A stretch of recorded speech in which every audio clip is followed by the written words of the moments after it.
নিকাশিত আমাৰ কালী পূজা festival celebration কৰিবলৈ গৈ আছে আৰু ইয়াত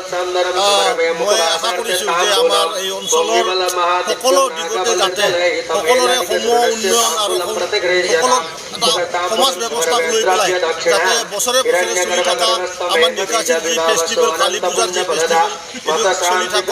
আৰু মই আশা কৰিছোঁ যে আহি থকা সময়ত এই অঞ্চলৰ আমাৰ বহুত উন্নতি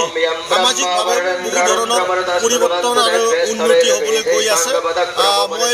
দীপাৱলীৰ সকলো আমাৰ বিটিআৰবাসী ৰাইজ আৰু অসমবাসী ৰাইজক শুভেচ্ছা জ্ঞাপন কৰিছোঁ উত্তোলন ৰাতিপুৱা 8টা বজাত কৰা হ'ল আমাৰ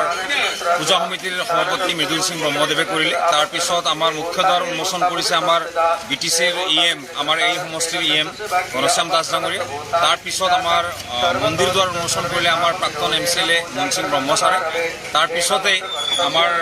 বন্তি প্ৰজ্বলন কৰিলে মুছলপুৰ সমষ্টিৰ আমাৰ মাননীয় MCLA তথা BTCৰ EM ৰাকেশ ব্ৰহ্মদেৱে তো এইখিনি কাৰ্যসূচীৰে আজি আমি ৰাতিপুৱাৰ উদ্বোধনী কাৰ্যসূচী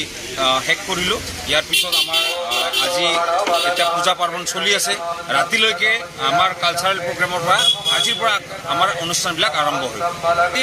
ৰাতি আমাৰ সাংস্কৃতিক সন্ধিয়া মানে আমাৰ অঞ্চলৰ যিখিনি লোকেল মানে স্থায়ী গায়ক গায়িকাসকল বা যিবিলাক আমাৰ নৃত্য যিবিলাকে কৰে তেখেতসকলক লৈ আজি আমি এই ষ্টেজত আমি এই অনুষ্ঠানখিনি আজি পৰিৱেশন কৰিম।